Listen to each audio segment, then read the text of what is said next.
me sitting on the front row. These are sixth graders at Indian Hills Elementary here in Topeka. I have Easton Schmidtline. Can you wave, Easton? And Kai Moore. Well, welcome. They're going to learn a lot today. Okay, so the first thing we're going to do is open the hearing on House Bill 2049. And would you want to give us a briefing on that? It'll sound probably a little familiar. Okay.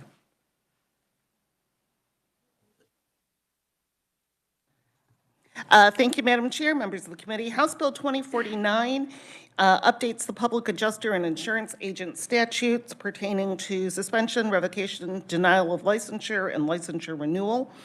It is the version of our Senate Bill 28. So, as I said, House Bill 2049 amends KSA 405510, which is the public adjuster licensing statute, to make that statute consistent with KSA 40-4909, which is the insurance agent licensing statute.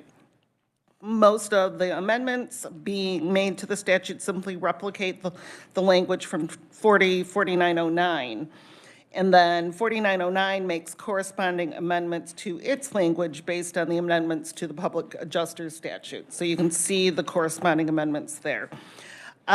If you recall Senate Bill 28, we amended it on page 5 in line 25 to say 15 business days.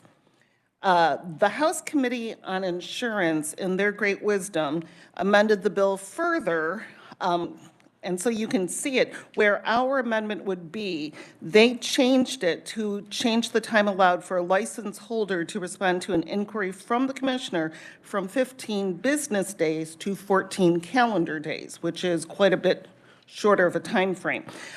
This would be for all inquiries, whether it was general, whether it was related to a complaint, or whether it was related to an inquiry about a specific matter.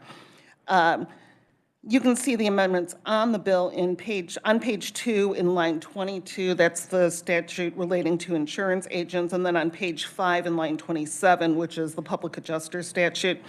The House Committee of the Whole passed the bill unanimously on February 27th, not 27th, that's today. And I can stand for questions, Madam Chair. Wow, that was hard. Committee, does anybody have any questions for Eileen? I got the date right. Okay, thank you. Thank you very much. Okay, so our first proponent today is Eric Turek. Eric? Welcome. Thank you, Madam Chair. Members of the committee, Eric Turek with the Kansas Department of Insurance, pleased to provide support on House Bill 2049. The reviser did a great job of summarizing the bill. You all have heard this bill before. It essentially allows this brings parity to our insurance agent enforcement statute with our public adjuster enforcement statute, specifically when the commissioner weighs whether or not to suspend, revoke, or deny a license or application. I do want to expound further on the days to respond to the department, the component that the reviser spoke about on page 2, and then again on page 5. I know that you reviewed legislation 2 days ago that had the insurance companies and insurance agents respond to the department within 14 calendar days when it concerns consumer complaints. We did not include that in this bill just because it was a separate bill, a separate policy piece. At the end of the day, we would hope that there would be one set of one timeline to respond for consumer complaints, and that would be 14 calendar days. So whether that be in the committee or in conference, as long as they're the same among both bills, we would be happy with that. And I'd be happy to also stand for questions. Committee questions for Eric? Senator Fack. Thank you, Madam Chairman. Eric, thank you for your presentation. 14 calendar days. I'm sitting here thinking a guy's on a 2-week vacation and he gets notice of this. Is that enough time? That's just a question I have for you. Or would they allow that whenever he gets the notice and calls the insurance office and has a good explanation as to why? So I'll respond to the question twofold. I think one, when responding to the 14 calendar days that's in this bill now, that was not our language, and so what we maintain and what we would hope that the committee and the legislature would ultimately enact would be, for agents, would be 15 business days to respond to inquiries from the department, and then 14 calendar days for consumer complaints. And what I'll say is that about 10% of our consumer complaints involve some sort of communication with agents. I am not sure if we have ran into issues with vacation and a difficulty in getting a response from the agent while they're on vacation. I can check with our folks and find out how exactly we approach that when that takes place. Because I'm confident it happens. I know that email automatic replies do say, I'm on vacation, I'll be back, but I'd have to see how our folks handle those. Senator Gossage. Is this a situation, Eric, kind of like what we had with the other bill, that they just decided, let's make it consistent, make it 14 days, and which makes no sense for the industry? I think, yes, I think there was a good faith effort Okay. from the committee. And again, we did not differentiate the complaints versus regular responses. Just, we wanted to keep those policies separate. Right. But Because still, I think there is a good faith effort. consumer complaint, you want to get to right away. That's more of a, the consumer is waiting, we need to hear back immediately. So, 14 calendar days just makes sense. But the 15 business days would be something that an inquiry from the department, you're fine with 15 business days, they're fine with 15 business days, just trying to make it shorter on behalf of the consumer. Okay, so sounds like we need an amendment to this. Thank you, Madam Chair. Welcome. Just 1 second, DJ. So Senator Rose, so if I'm hearing you correctly, you want the 14 days for the consumer complaint, 15 days for an agent inquiry to match what we need to amend in our other bill so that there's no confusion. I know it's a little tricky, and we can definitely talk about it further offline. So, the insurers, we've got 3 total entities here that need to respond. It's the insurance companies, which they have all sorts of requirements. The one bill that you reviewed 2 days ago, we just want to make sure it's 14 calendar days with reference to the consumer complaints. And then agents and public adjusters, 15 business days, and then 14 calendar just for the consumer complaints. Thank you. And I think that's what you said, right? Yes, thank you. We do need to probably amend those. Senator Rose. Thank you, Madam Chair. Eric, what means of communication does the department use to communicate as far as email or letter in the mail? And also, when you communicate the complaint to the agent, I'm sure that you tell the agent when the response is due, which would alleviate any confusion as far as the 2 different timeframes. Yes, happy to expound on that. We do communicate by email, and we do, as far as I'm aware, we do list the timeline required for the response. And what I'll say too is that I think I may have mentioned this 2 days ago, we have participated in the pilot program to create the external company complaint portal where we and the companies can upload documents so multiple staff on both ends can handle the complaints. I know that the NAIC and the department is working on the same kind of portal for agents to respond in a similar way, so that way communication by email sometimes it can be a little bit rigid, and a one-stop shop and a portal we think is just more efficient. So we're not there quite yet, but we're on our way. Thank you, Madam Chair. Thank you. Senator Francisco. Thank you, Madam Chair, and I appreciate the question from Senator Rose. So earlier in another hearing about another insurance bill, I think we talked about whether we wanted those days to be based on receipt or when we got them out. I'm hearing if it's email, we may not need to be as concerned about the receipt because the insurance commissioner will know if that email went through or was sent back. Is that?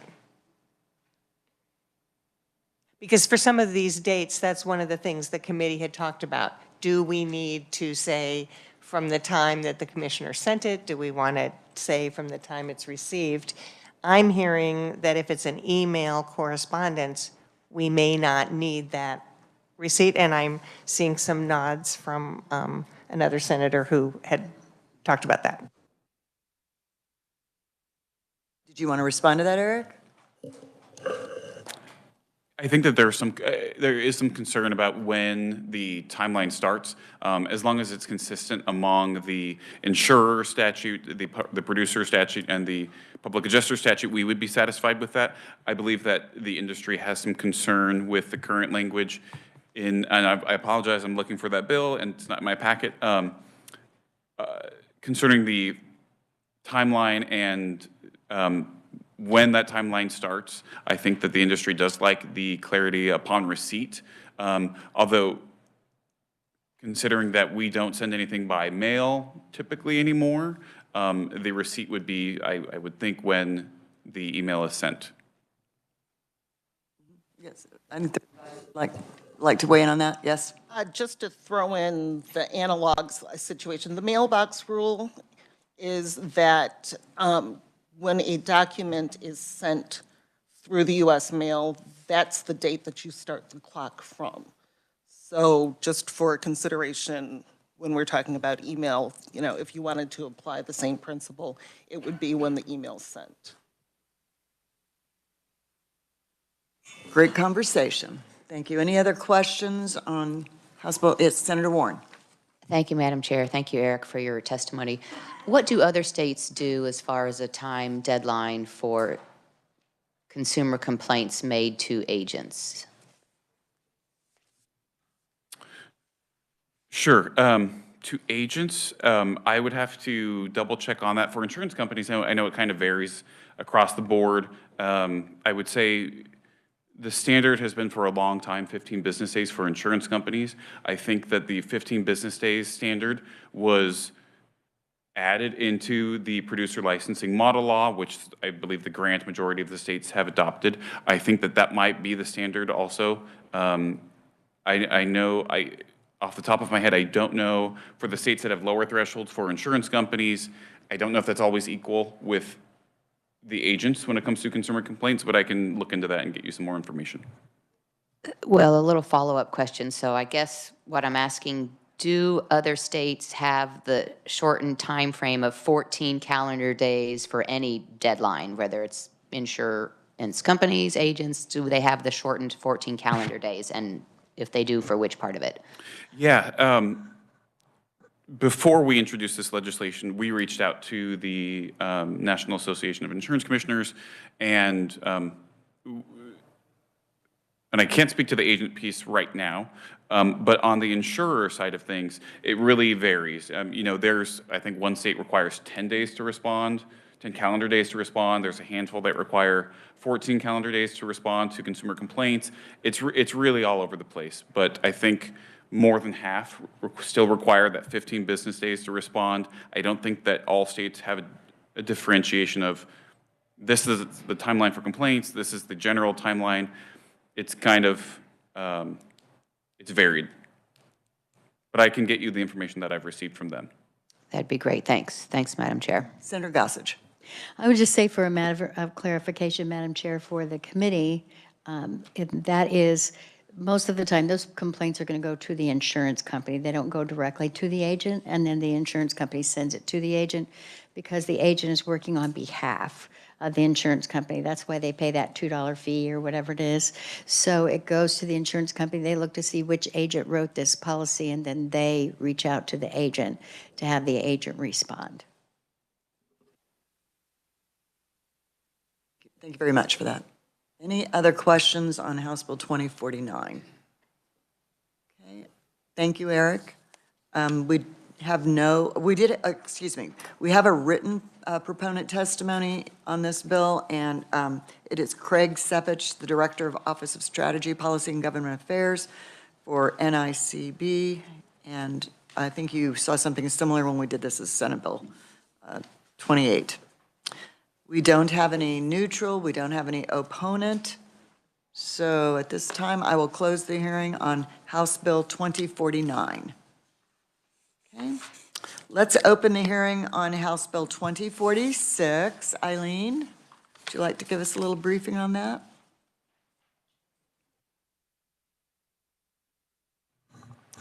Thank you, Madam Chair, members of the committee. House Bill 2046 adds a second line of insurance under which travel insurance policies can be filed. So if you recall, last year, we enacted the Travel Insurance Act, Kansas Travel Insurance Act, Travel Insurance Act. And under that law, travel insurance is required to be filed under an inland marine line of insurance. House Bill 2046 would permit travel insurance to also be filed under the accident and health lines of insurance, or line of insurance, because the two are combined, if it provides coverage for sickness, accident, disability, or death occurring during travel, either exclusively or in conjunction with related coverages of emergency evacuation or repatriation of remains. The House Committee on Insurance passed the bill out of committee with no amendments, and the Committee of the Whole passed the bill unanimously on Valentine's Day, and I can stand for questions. Thank you, and I probably should have noted that we haven't heard this bill before. It just came through the House side, so we want to take this time to ask as many questions as you might have. So committee, do you have any questions of the reviser? Okay. Thank you, Eileen. So our first proponent and only proponent is Travis Grauholtz. Travis, welcome, and identify yourself. Yes, thank you, Madam Chair, members of the committee. My name is Travis Grauholtz. I serve as the Vice President of Government Affairs for Braden Heine Load Associates, appearing before you this morning on behalf of the American Council of Life Insurers. The testimony in front of you you'll see is from Alex Young, the American Council of Life Insurers. He could not be here today, so I am filling in for him. So the American Council of Life Insurers is comprised of 275 member companies. They represent about 93% of the industry assets across the United States. These members are dedicated to protecting consumer financial well-being through various products they offer, including travel insurance as well as others. We appreciate the opportunity to stand before you to provide support for House Bill 2047. As you know, the reviser, this is a pretty big bill. It's pretty small. It's about a page long. And in short, what this bill does is it amends Kansas statute to align us with the NAIC Travel Insurance Model Act. This Model Act to date has been passed in 36 other states. With the addition of the language that the reviser said, it will streamline the regulatory process for filing of travel policies that fall outside of that inland marine insurance, thus providing more options for consumers and operational clarity for our insurers. This statute change would reduce confusion that we're seeing by some of our insurers by clarifying, the appropriate lines of business to file those policies underneath. We appreciate the time this morning to provide testimony. We respectfully ask for your support for House Bill 46 and happy to stand for questions at the appropriate time. Very much. Committee, do you have questions about this? Senator Gossage. Thank you, Madam Chair. Not a question per se, but a comment. I'm really surprised we haven't done this before. This is something that just makes sense. When people buy travel insurance, it's so to protect them for health reasons when they travel. So, yeah, I fully support this bill. Thank you.